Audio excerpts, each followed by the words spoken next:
Hello મિત્રો, અમારી YouTube ચેનલમાં તમારું હાર્દિક સ્વાગત છે। આજે હું તમને વાત કરવાનો છું, જે તમે મિત્રો ફાર્મર રજિસ્ટ્રીનું જે રજિસ્ટ્રેશન કર્યું છે અને તમે એનું સ્ટેટસ ચેક કરવા માગો છો, અને જો તમારા જોડે જે એની એનરોલમેન્ટ આઈડી કે તમારા જોડે આધાર નંબર નથી અને તમારા મોબાઈલથી તમે કઈ રીતે એનું સ્ટેટસ ચેક કરશો એના વિશે હું તમને વિડીયોમાં વિગતવાર સમજાવવાનો છું। તો વિડીયોને પૂરો જોવા માટે વિનંતી, અને જો ચેનલ પર મિત્રો પહેલી વાર હોય તો પ્લીઝ ચેનલને સબસ્ક્રાઈબ કરી લો અને નોટિફિકેશનને અલાવ કરી લો, જેથી અમારા જે નવા વિડીયો ચેનલ પર આવે સૌથી પહેલાં તમને જોવા મળે। તો સૌથી પહેલાં ફ્રેન્ડ્સ તમારે શું કરવાનું છે કે અહીંયા સર્ચ બારમાં જઈને ગુજરાત ફાર્મર રજિસ્ટ્રી તમારે સર્ચ કરવાનું છે, અને અહીંયા આગળ જે ફર્સ્ટમાં ગુજરાત ફાર્મર રજિસ્ટ્રી એગ્રીસ્ટેકનો જે ફર્સ્ટ ઓપ્શન છે તેના પર ક્લિક કરવાની છે।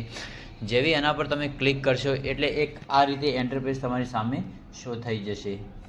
તમારે અહીંયા શું કરવાનું છે કે એક ડેશબોર્ડનો ઓપ્શન આપેલો છે અને બીજો જે ઓપ્શન આપેલો છે તે છે એનરોલમેન્ટ સ્ટેટસનો, એના પર તમારે ક્લિક કરવાનું છે। મિત્રો અહીંયા આગળ તમે એનરોલમેન્ટ આઈડી અને તમારા આધાર નંબરથી તમે જેનું સ્ટેટસ છે એ ચેક કરી શકો છો, અથવા તમારા જોડે જો એનરોલમેન્ટ આઈડી અને જો આધાર નંબર નથી તો તમે કઈ રીતે એનું સ્ટેટસ ચેક કરશો। બેક પર ક્લિક કરીને તમારે અહીંયા આગળ જે ડેશબોર્ડ છે એગ્રીસ્ટેકનું, એટલે કે ગુજરાત ફાર્મર રજિસ્ટ્રીનું જે ડેશબોર્ડ છે એની પર આવી જવાનું છે, અને અહીંયા આગળ તમારે ઓફિશિયલ અને ફાર્મરના બે ઓપ્શન આપેલા છે। અહીંયા આગળ તમારે ફાર્મરને સિલેક્ટ કરવાનું છે, અને આ જે insert register mobile number as user name એની અંદર તમારો જે મોબાઈલ નંબર છે તે મોબાઈલ નંબર તમારે એની અંદર નાખી દેવાનો છે।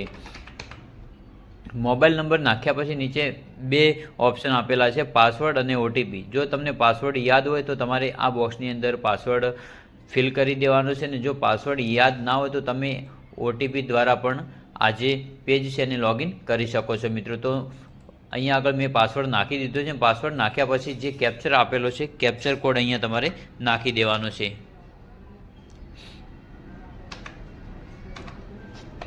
કેપ્ચર કોડ નાખીને મિત્રો તમારે લોગિન પર ક્લિક કરવાની છે। જેવી લોગિન પર ક્લિક કરશો એટલે જે એગ્રીસ્ટેકનું એટલે જે ફાર્મર રજિસ્ટ્રીનું જે પેજ છે કેવાયસી ડિટેલવાળું એ પેજ તમારી સામે આવી જશે। આ રીતે જુઓ, તમારું નામ, તમારી date of birth, state, district, તાલુકો, ગામ, પિનકોડ બધું જ તમારી સામે આ રીતે શો થઈ જશે। અને અહીંયા આગળ home, check enrolment status, view my information, view update request status, ચાર ઓપ્શન આપેલા છે। તો તમારે શું કરવાનું છે કે જે ચેક એનરોલમેન્ટ સ્ટેટસનો જે ઓપ્શન આપેલો છે એના પર ક્લિક કરવાની છે। એના પર જે ક્લિક કરશો એટલે અહીંયા આગળ તમારી એનરોલમેન્ટ આઈડી શો થઈ જશે, જુઓ આ રીતે। પછી તમે જે ટાઈમે તમે એનરોલમેન્ટ કર્યું હતું એ ડેટ અહીંયા શો થઈ જશે। પછી જે ફાર્મરનું નામ છે તે અહીંયા શો થઈ જશે, અને જે અપ્રુવલ સ્ટેટસની અંદર તમે અહીં જોઈ શકો છો કે તમારું જે તમે જે આ એનરોલમેન્ટ જે કર્યું છે એ અહીંયા આગળ પેન્ડિંગ છે કે તમારું કાર્ડ રેડી થઈ ગયું છે એ અહીંયા આગળ અપ્રુવલ સ્ટેટસમાં શો થઈ જશે મિત્રો। તો આ રીતે તમે ફાર્મર રજિસ્ટ્રીની અંદર ગુજરાત ફાર્મર રજિસ્ટ્રીનું જે સ્ટેટસ છે એ આ રીતે તમે ચેક કરી શકો છો મિત્રો। વિડીયોમાં આટલું જ, મળીએ બીજા વિડીયોમાં, ત્યાં સુધી જય હિન્દ, જય ભારત।